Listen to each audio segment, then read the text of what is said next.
If you've been wondering about what type of tools are necessary for installing rivets, then I'm here to answer that question for you. Today is the second in a series of 4 all about the basics of rivets. In the first video, I shared with you all about double capped rivets, what they look like, how to decipher the packaging so you can understand the sizing and purchase the correct rivets for your project. Today, I'm going to be sharing with you the exact tools that I use to install rivets in my handbags. Hi, I'm Bonnie with Aloha Bonnie Handbags, and I'm here to help you on your handbag making journey. I have chosen to use very simple tools to install the rivets on my handbags. I have had no problem. It does not hold me back on how I can apply these rivets. I do not have the space for a rivet press, and that's why I use the simplest of tools. It doesn't take much space in my sewing room. It is also the most cost-effective method of getting into installing rivets. If you get into rivets and you decide that you want to invest in a press, then that's definitely an option for you. But to just get started, I highly recommend using this very basic set of tools. Come join me in the workshop and I'll show you exactly what I mean. So, talking about the basic tools you need for installing rivets. My space is very limited, and I am probably like many of you that have many different projects going on, and I am really on a mission to reduce the amount of new things and specific and specialized tools and machinery that I acquire. So I chose to not get a Rivet Setter. So that means your other option is to do it by hand. And how do you do it by hand? Well, you use a hammer.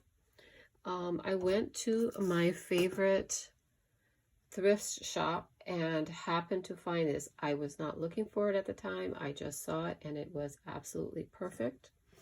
This is a cutting board, and you see all these circles. That is where my hole punch goes through and into the wood. But why is this so good? Look at how thick it is. This is, I don't know how thick this is. I'll measure it. I think it's 2.5, 3 inches thick cutting board. It has little legs on it as well. And I set it on another very sturdy wooden table. So the wooden table is pretty solid. This is solid, and I like the fact that it has the little feet on it with rubber so that it does not bounce or slide when I am pounding on this. I have a hammer. You don't need a big hammer. This is just a small little hammer. Here, you want to make sure that the hammer has a flat head. You don't want a ball peen hammer, which has the rounded tip, because we'll be using a metal post, and you don't want it to slip off of that. So you definitely need a good solid surface that you can ding up that is dedicated to that. I like this very solid hardwood surface. It's worked well for me. It was a couple of dollars at the thrift shop, and I've had no problem using that. And again, get yourself a hammer that is lightweight, that you can use often, and has the nice flat head here. Okay, this is basically what I use. So let's talk about this a little more carefully. When I first started out, I didn't understand the correlation of measurements for the rivets that I used and the measurements of the setters. So I took a guess and guessed wrong. But that's okay because I can still use this for certain things. However, this one works, and I grabbed this one because it basically covers all my bases. So there are two parts that you need. You need this Rivet Setter, and then you need this little piece as well. When you order your first time, you have to make sure that you get this piece as well. Otherwise, you won't be able to set your rivet. Trust me, you will not be able to set your rivet on a piece of wood. No, it doesn't work because there is a concave surface here that matches different things. So when you get your rivet setters, I was disappointed to find that there's nothing on here that says the size of it. It doesn't say this is a 10 millimeter. This is an 8 millimeter. So take a moment and label exactly what it is. Pen, even a permanent pen, does not stay. So get a label maker and get that on there nice and clear what it is. Because sometimes they come in sets. In a perfect world, you would have an 8 millimeter rivet setter for your rivets that would have an 8 millimeter head. You would have a 9 millimeter for a 9 millimeter head, etc. But again, you can spread or squeeze the usage of certain things across different sizes of rivets and their sizes of their head by a couple of millimeters. And I'll show you exactly in which direction you can go, and in the other direction it doesn't work. So there are two different sides to this. If you look carefully, they have different shapes. One side, so I had put this on here. Again, mark it. That's why this is not marked with a size, but I marked it with this tape to tell myself that end goes down and this side is the hammer part. So you need to make a distinction with something. If you can't remember, then make a label with an arrow pointing down, or make some kind of notation. I made so many boo-boos and mistakes when I grabbed it, and when you first use it, you're so excited to use it. And can you imagine this thing? It didn't have this here, and it's all silver. And if you're looking at it, and they kind of look the same. This is a different manufacturer than this one, and so this one has a more distinct concave surface here than this one. And the reason is because it's smaller. So the larger you get, the less distinction there is there, and it's so easy to use the wrong end, which will flatten or dimple. It won't set the rivet, and it's very disappointing.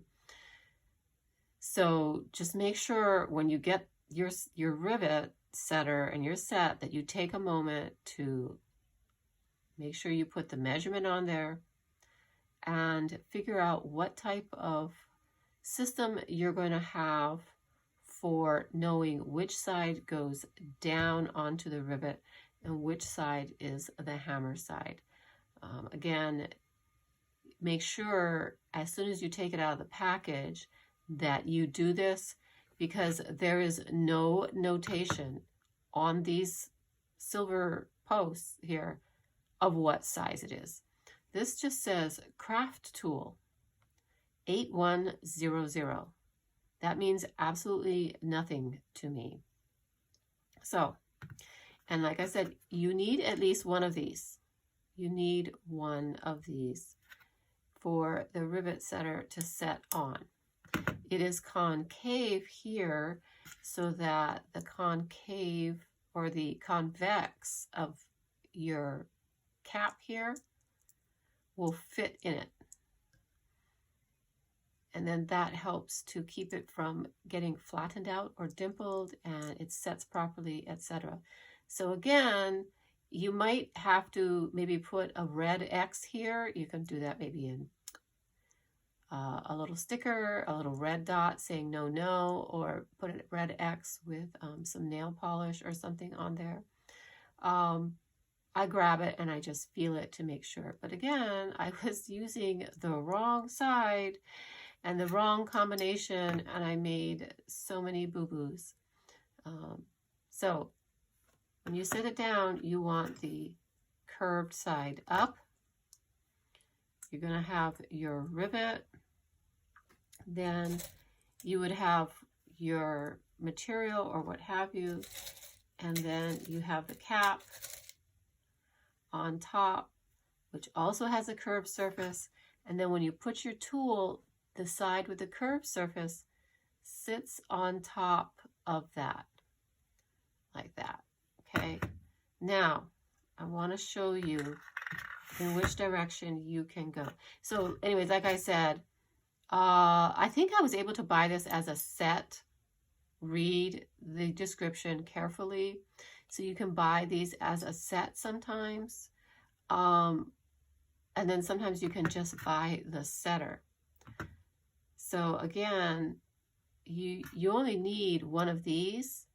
If you're buying multiple of these, and if you keep buying them as a set, you'll have a whole bunch of these that you don't necessarily need. So there's that piece, and then we have our post.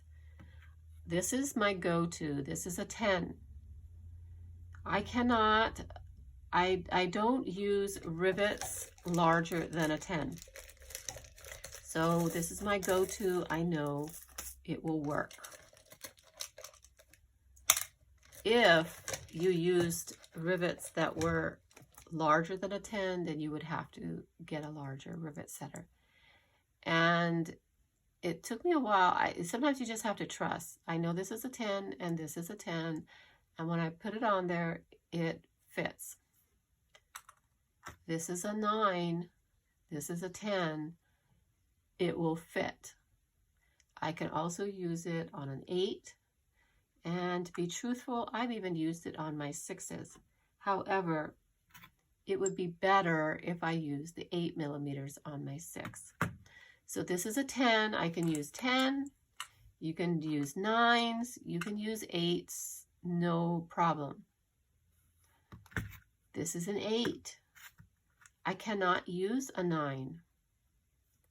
And I cannot use a 10 for sure. It will not compress it properly. It will create a dimple in the middle. It's that this is not big enough for this, but it's definitely fine for my little 6s. And if I use it with my 6s, it would be better. But I normally just have this in hand and I just pop it in there, and so it will work. So you can use this measurement on this size, the exact size rivet, or you can go down a couple of rivet sizes. But you cannot use this size and use a rivet that is larger. So a 10, I can't even use it on a 9.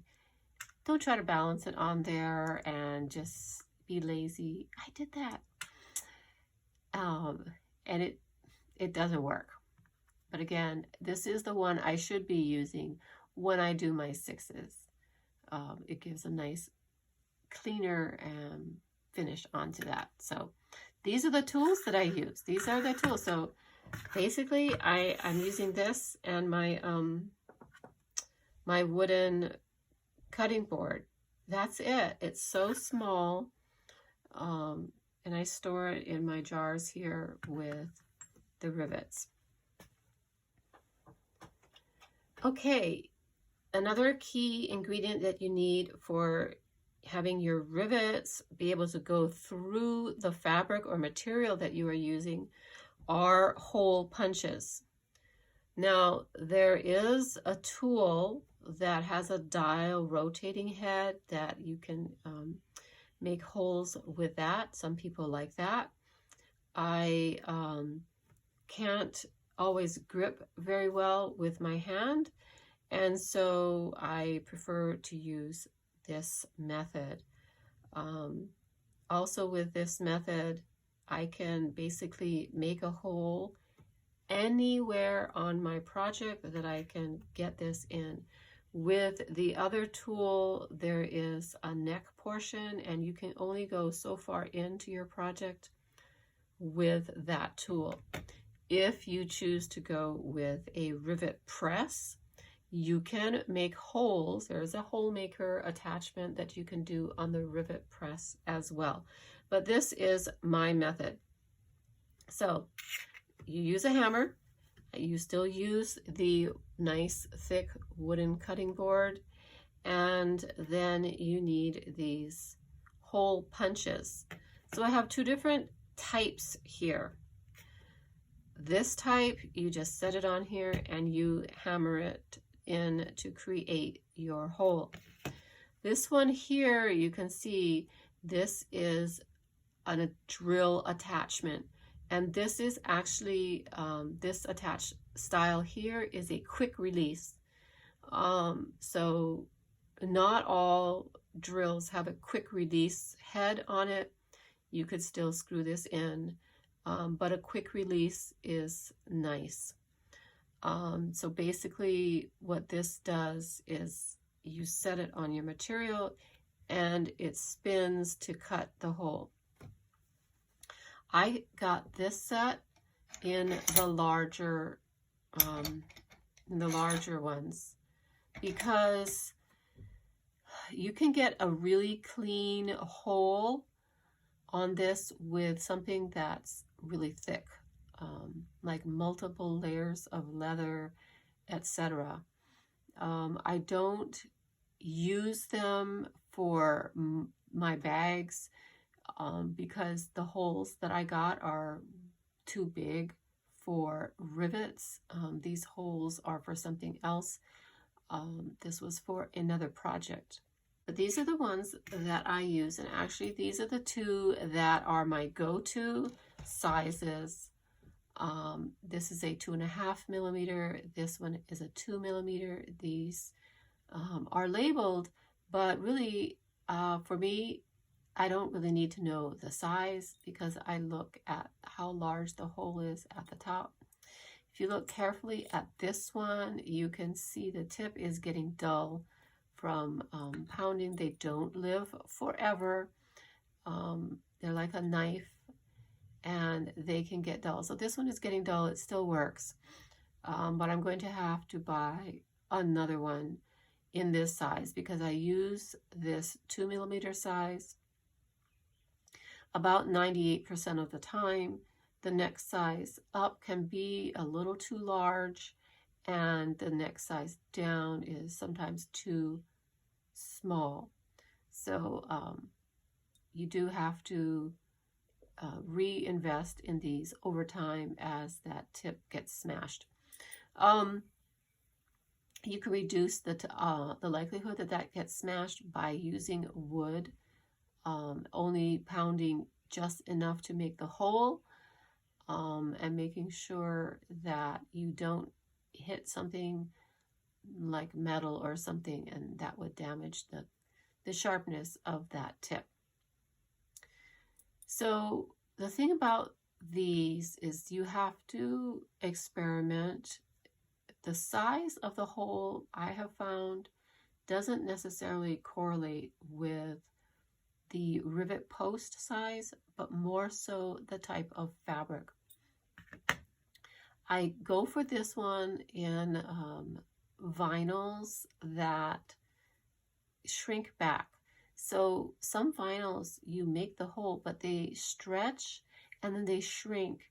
And so if I go with something smaller, then if I have 4 layers of vinyl that I'm trying to make a hole through, for some reason this seems to be too small, I'll go up a little larger, but then I know that the vinyl will stretch and shrink back down. I don't want to make a hole like this for the really small rivets because the post is too small, the head is too small. I'll go into that in detail in a future video. When you pound this through your fabric, the little circles build up in here, and then sometimes they don't want to come loose, and so I just use this and I poke it through there and pop out the material or fabric and get it free and clean. I also make sure that I clear that out at the end of every session before I put my tools away. When you buy these, they usually come in a set, a range of sizes. I can't remember how many came in this set. You can get like a full set that'll take you all the way up to something really large here. This is an 8mm. I don't believe I've ever used this size. You can get kits that are just on the smaller range, some that are in the larger range. The sets are very, very affordable and easy to acquire. So again, it's not a big investment for these things. Plus, again, with my handy dandy Talenti container, they all fit in one container here. And I just set it up on my shelf up there, and it's no big deal. It doesn't take a lot of space, and it's easy for me to grab and use. So that is the basics of the tools that I use for setting my rivets. You have to poke a hole first. You need your Rivet Setter, and then you need this little thing. So I could reduce this even just down to that much and probably get, 90% of all my bag making done with the rivets with just these tools. So you don't need a huge tool investment. It doesn't need to take over your workshop as far as space, etc. And where in the world are you going to store these? Again, I love these Talenti containers because I love making them available for myself by eating the delicious gelato that they have in there. The lid screws on, the things don't, if it tips over, they don't spill, they're all in there. What makes it nice is it's large enough for my hand to go in and do my thing. And then, like I said, all of the hole makers and then this all fits into one of these, and I like that compact size. Wasn't that simple? It doesn't take much to really elevate the level of your handbag making. Rivets are the perfect first step into adding a little sparkle and professional edge to your handbags.